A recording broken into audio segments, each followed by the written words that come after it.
Hello everyone. आज के इस लेक्चर में हम बात करेंगे electric field due to a thin plane sheet. क्या मतलब है इसका? प्रीवियस लेक्चर में हमने बात किया हुआ था electric field due to a spherical shell, right. आज हम बात करेंगे कि आपका एक प्लेन शीट है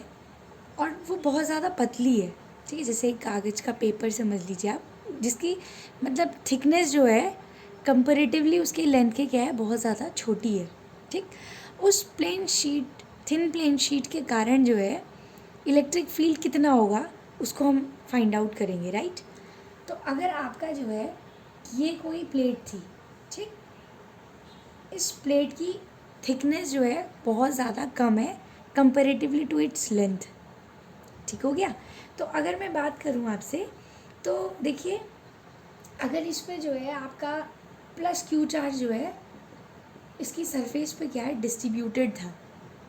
इस पे जो है प्लस चार्ज अगर डिस्ट्रीब्यूटेड था,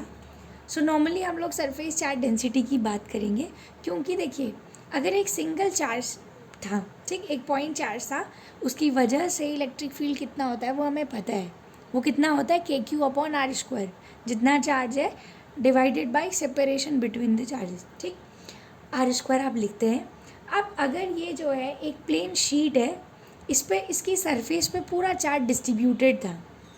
इसकी वजह से हम लोगों को जो है इलेक्ट्रिक फील्ड बताना है, ठीक। तो अब आप एक चीज़ देखिए, अगर जो है आपका इसकी जो थिकनेस है इस शीट की, इसकी लंबाई से क्या है बहुत ज़्यादा अगर कम है, ठीक,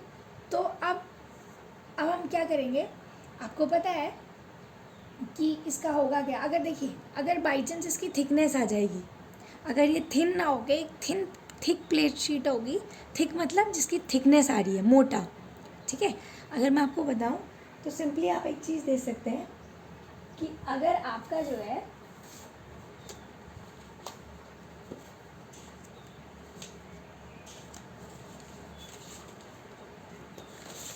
अगर आपका ये पेपर है, ठीक है, ये पेज है, इस पेज की वजह से आपको बताना है, देखिए इसकी thickness comparatively to its length जो है बहुत ज़्यादा क्या है, कम है, तो इसको आप बोलेंगे कि ये क्या है, थिन प्लेन शीट है। थिक प्लेन शीट का मतलब ये है कि उसकी पर्टिकुलर क्या आ रही है, आपकी एक थिकनेस आ रही है, एक थिकनेस की आप बात कर रहे हैं, तो ये थिकनेस अगर आपकी आ रही है तो इसकी वजह से आपका कितना इलेक्ट्रिक फील्ड होगा, तो तब वहाँ पर आप क्या करेंगे, थिकनेस को भी कंसिडर करेंगे। अभी हम लोग उसकी थिकनेस की बात नहीं करेंगे। तो देखिए अगर होगा क्या, इस पूरे की वजह से अगर इलेक्ट्रिक फील्ड निकालना है, तो आपको पता है अगर ये प्लस चार्ज है तो इसकी वजह से जो इलेक्ट्रिक फील्ड होगा वो प्लस चार्ज से ओरिजिनेट होगा और क्या होगा, इन्फिनिटी पर जाके एंड होगा, ठीक हो गया।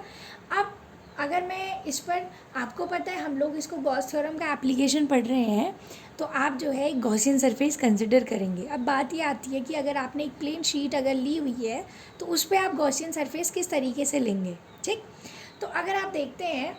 तो अगर मैं गॉसियन सरफेस की बात करूं तो इस पर जो इलेक्ट्रिक फील्ड होगा वो इस तरीके से प्लस चार्ज से ओरिजिनेट होगा और बाहर की तरफ को फैलेगा, डिस्ट्रीब्यूटेड इलेक्ट्रिक फील्ड होगा, इधर की ओर ऐसे होगा और लेफ्ट में इधर की ओर होगा, लेफ्ट की ओर होगा और राइट की ओर होगा, क्योंकि electric field distributed electric field होगा, राइट। तो अगर मैं इस पर जो है बात करूँ आपसे, तो इसकी वजह, इसकी उससे अगर आप एक गॉसियन सरफेस अगर कंसिडर करते हैं तो गॉसियन सरफेस किस तरीके से बनेगी, आपका जो है अगर आप चेक करते हैं तो वो गॉसियन सरफेस कैसी होगी, शेप में सिलेंड्रिकल होगी, सिलेंड्रिकल इन शेप।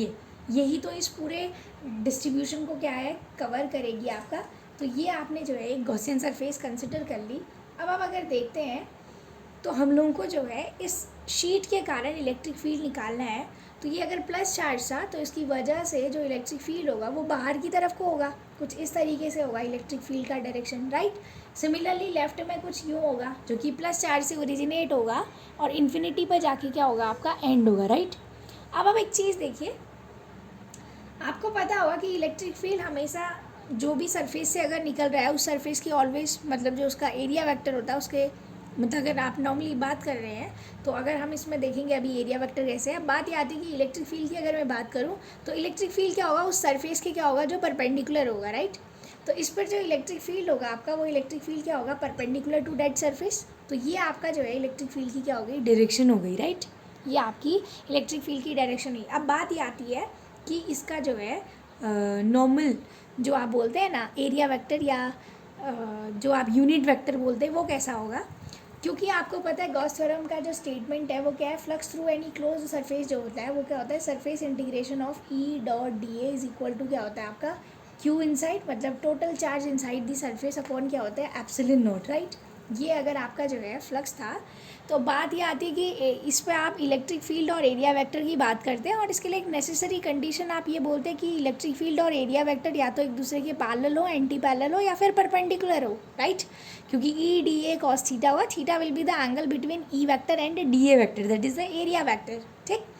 अब अगर आपका जो है, जैसे देखिए अगर ये पतली सी शीट थी, इस पर जो है अगर आपका जो गॉसियन सरफेस बनी है अगर वो सिलिंड्रिकल इन शेप है, तो देखिए अगर पतला सा शीट है और अगर ये आपका एक क्या बनी सिलिंड्रिकल गॉसियन सरफेस बनी है, तो अगर आप देखते हैं तो यहाँ पर इलेक्ट्रिक फील्ड जो है इससे कहाँ की तरह, इस सरफेस के क्या होगा, जो परपेंडिकुलर मतलब बाहर राइट साइड की ओर होगा, परपेंडिकुलरली आउटवर्ड्स होगा।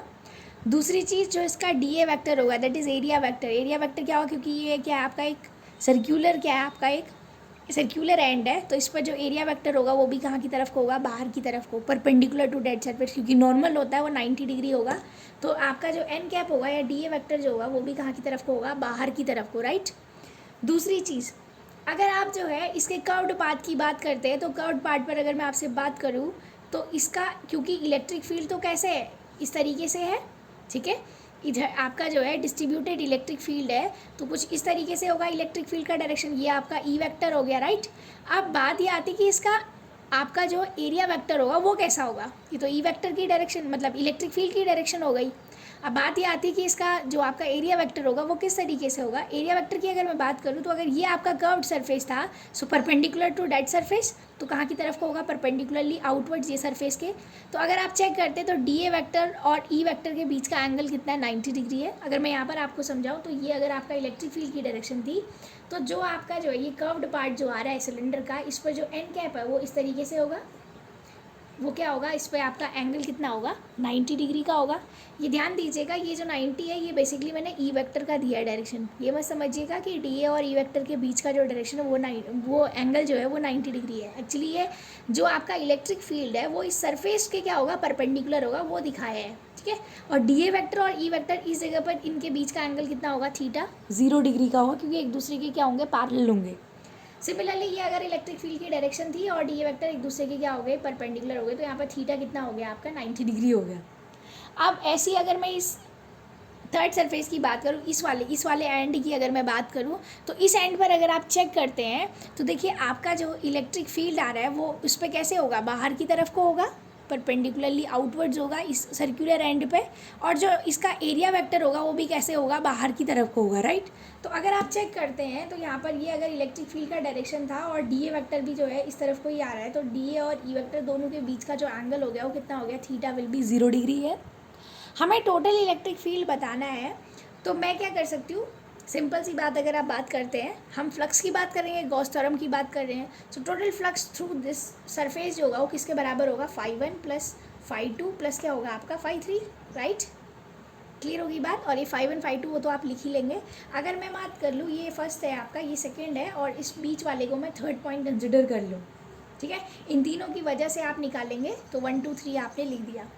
अब पहली बात, flux through that first surface होगा आपका, तो देखिए फाई जो होता है वो किसके बराबर होता है, सरफेस इंटीग्रेशन ई डॉट डी ए हो जाएगा आपका, प्लस सिमिलरली ये भी आते रहेंगे आपके ई डॉट डी ए, फर्स्ट सरफेस ये फर्स्ट है अलॉन्ग फर्स्ट, ये सेकेंड, और प्लस ये क्या हो गया आपका ई डॉट डी ए अलॉन्ग जो आपका थर्ड है, ठीक है, थर्ड पॉइंट के अलॉन्ग। अब आप देखिए अगर फर्स्ट के अलॉन्ग में बात करूँ तो इसमें आपका ई वेक्टर और डी ए वेक्टर के बीच का जो एंगल है वो कितना है आपका, थीटा 0 डिग्री का है। तो ई डी ए आप सॉल्व करेंगे, ई डॉट डी ए तो कितना होता है, E D A cos theta, and theta will be 0 here, theta क्या आपका 0 है, तो ई डी ए कॉस 0, तो ई कॉस 0 कितना होता है 1, तो क्या आ गई वैल्यू ई डी ए आ गई, ठीक है। ई अब आपको पता है क्योंकि इलेक्ट्रिक फील्ड, क्योंकि ये जो भी इतना जितना भी आपका ये चार्ज डिस्ट्रीब्यूशन होगा, इस पर जो इलेक्ट्रिक फील्ड होगा वो तो कांस्टेंट होगा, तो इंटीग्रेशन की क्या आ जाएगा, बाहर आ जाएगा, ठीक है, जो भी आपने शीट ले रखी है। और ये क्या हो जाएगा आपका integration of D A vector, plus ये भी क्या हो जाएगा आपका सेकेंड सरफेस की बात करूँ तो ये है आपकी सेकेंड सरफेस, ध्यान दीजिएगा सेकेंड ये लिखा हुआ है मैंने। तो इस पर भी क्या आ जाएगा आपका ये ई जो है आपका बाहर सेम प्रोसेस, ये भी सर्कुलर एंड्स पे तो सेम ही होगा, तो वो भी क्या आ जाएगा आपका डी ए वेक्टर। और प्लस थर्ड के अलावा अगर आप चेक करते हैं तो थर्ड में जो है ई वेक्टर और डी ए वेक्टर दोनों के बीच का एंगल जो है कितना है आपका 90 डिग्री। तो ये कितना हो जाएगा 0, because E D A cos theta करेंगे तो कॉस 90 कितना होता है 0। तो फ्लक्स थ्रू दिस सरफेस जो आपकी कर्व्ड सरफेस है वो कितना हो जाएगा 0। अब आप चेक करते तो ये क्या हो जाएगा ई, और डी ए को सॉल्व करेंगे तो क्या आ जाएगा ए। ठीक है, अगर आपने एक छोटा सा मतलब अगर एरिया एलिमेंट कंसिडर किया है उस पर अगर आपका एरिया वेक्टर डी ए है तो टोटल सरफेस पे कितना हो जाएगा उसका टोटल एरिया, तो ई ए हो गया प्लस ये क्या हो जाएगा आपका ई ए, राइट। तो ये हो गया आपका flux through this cylindrical surface, मतलब जो भी आपने प्लेन शीट ली हुई थी उसकी वजह से जो गॉसियन सरफेस बन रही थी, तो ये कितना हो जाएगा ट्वाइस ऑफ ई ए, और ये क्या हो जाएगा आपका 5, राइट। अब आप एक चीज़ देखिएगा, आपको पता है कि यही फ्लक्स किसके बराबर होता है, क्यू इनसाइड अपॉन किसके बराबर होता है, एप्सिलॉन नॉट के। ठीक हो गया। अब आपको पता है क्योंकि आपका जो है यहाँ पर आपने एरिया वेक्टर की बात कर रखी है तो इस पर क्या आएगी, सरफेस चार्ज डिस्ट्रीब्यूशन आएगा, मतलब सरफेस चार्ज आएगा। आपको पता है अगर सरफेस चार्ज आएगा तो सरफेस चार्ज डेंसिटी को आप लोग सिग्मा से रिप्रेजेंट करते हैं, और सिग्मा इज इक्वल टू क्या होता है, क्यू अपॉन एरिया होता है ए। तो यहाँ से क्यू बराबर क्या आ जाएगा आपका सिग्मा इंटू क्या आ जाएगा ए, राइट। तो क्यू बराबर क्या आ गया सिग्मा इंटू ए। तो अगर हम यहाँ से बात करें तो ये क्या आ जाएगा 2EA is equal to Q inside की, मतलब जो भी आपने गॉसियन सरफेस कंसिडर कर रखी है उस गॉसियन सरफेस के अंदर कितना चार्ज है। तो देखिए इसके अंदर जो है इस तरीके से आप ऐसे गॉसियन सरफेस मतलब ये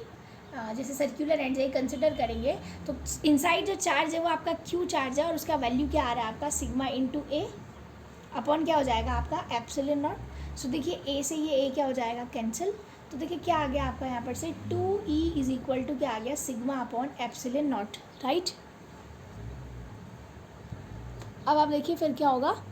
2E is equal to sigma upon क्या आ गया एप्सिलॉन नॉट। तो यहाँ पर से अगर मैं बात करूँ तो इलेक्ट्रिक फील्ड की जो वैल्यू आई वो कितना आ गया E is equal to sigma, ये 2 इसके क्रॉस मतलब क्रॉस मल्टीप्लिकेशन करेंगे आप, सो सिग्मा अपॉन क्या आ जाएगा 2 एप्सिलॉन नॉट। तो एक प्लेन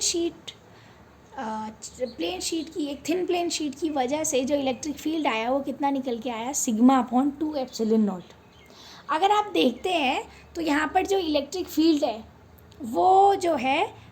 जैसे अगर जिस भी पॉइंट पर आप चेक कर रहे थे मतलब उस पॉइंट तक की जो भी डिस्टेंस थी, बाई चांस अगर आप देखते हैं अगर मैं इस पॉइंट पी पर चेक कर रही हूँ तो ये सेंटर इससे कितने डिस्टेंस पे था, अगर ये आर डिस्टेंस था तो इन पर ये जो है डिपेंड नहीं कर रहा है। अगर आप देखते हैं तो ये क्या है कांस्टेंट है,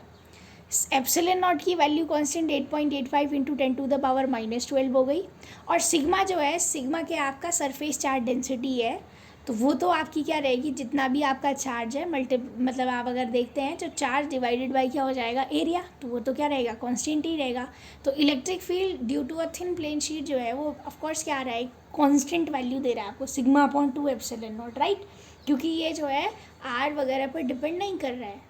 ठीक है, और अगर बाई चांस इसकी थिकनेस आती है, अगर ये थिन प्लेन शीट की बजाय अगर एक थिक प्लेट होती है, अगर उसकी थिकनेस रहती है तो वहाँ पर फिर आप जो है इसका एरिया एलिमेंट कंसिडर ना करके हम लोग अगर बात करें तो जैसे आप लोग यहाँ पर सरफेस चार्ज डेंसिटी की बात कर रहे हैं तो वहाँ हम सरफेस चार्ज डेंसिटी की बात ना करके वॉल्यूम चार्ज डेंसिटी की बात करेंगे। क्यों? क्योंकि जो आपने अभी तक हम लोग प्लेन शीट जिसको बोल रहे थे, जो प्लेन शीट आपने ली थी वो थिन प्लेन शीट थी, अगर उसकी थिकनेस आ जाएगी तो थिकनेस भी ऐड होगी ना, तो वहाँ पर आपका जो है सरफेस चार्ज डेंसिटी ना आके आप क्या बोल देंगे रो बोल देंगे, जो कि वॉल्यूम चार्ज आपकी क्या होती है डेंसिटी, और रो इज इक्वल टू क्या होता है आपका क्यू अपॉन वॉल्यूम होता है। ठीक है, अब वॉल्यूम आपको पता है, वॉल्यूम को मैं क्या लिख सकती हूँ एरिया इंटू क्या लिख सकती हूँ, जो भी आपकी हाइट है एरिया इंटू हाइट लिख सकती हूँ। अब यहाँ पर जो भी उसकी थिकनेस होगी वो आ जाएगी, एरिया इंटू क्या लिख देती हूँ मैं यहाँ पर इसकी थिकनेस लिख देती हूँ, राइट। तो यहाँ पर से जो है आप उसकी थिकनेस को भी कंसिडर करेंगे तो वहाँ आप जो है सरफेस चार्ज डेंसिटी ना निकाल के आप क्या निकालेंगे वॉल्यूम चार्ज डेंसिटी, वो उस इसके लिए आ जाएगा। फिर वही आप इसको ऐसी प्रोसेस मतलब करेंगे फर्दर ऐसी करेंगे, बट वहाँ पर जब आप लास्ट में यहाँ लिखेंगे क्यू इनसाइड की वैल्यू लिखेंगे सो वो इन टर्म्स ऑफ क्या आएगा वॉल्यूम चार्ज डेंसिटी आएगा, वो रो इंटू ए ना आके क्या सॉरी सिग्मा इंटू ए ना आके रो इंटू वी आएगा, उसमें वॉल्यूम आ जाएगा आपका, क्योंकि उसकी कुछ ना कुछ क्या एक पर्टिकुलर थिकनेस है। राइट। और प्रोसेस आप ऐसे ही करेंगे, उसको फर्दर एक्सटेंड इसी तरीके से करेंगे जिस तरीके से आपने थिन प्लेन शीट के कारण किया, राइट। तो ये था आपका ओवरऑल लेक्चर, जो कि आपने इलेक्ट्रिक फील्ड फाइंड आउट करा एक थिन प्लेन शीट के कारण। ठीक हो गया। तो अगर आपको लेक्चर पसंद आते हैं so please watch it and like it and share also. Thank you for watching.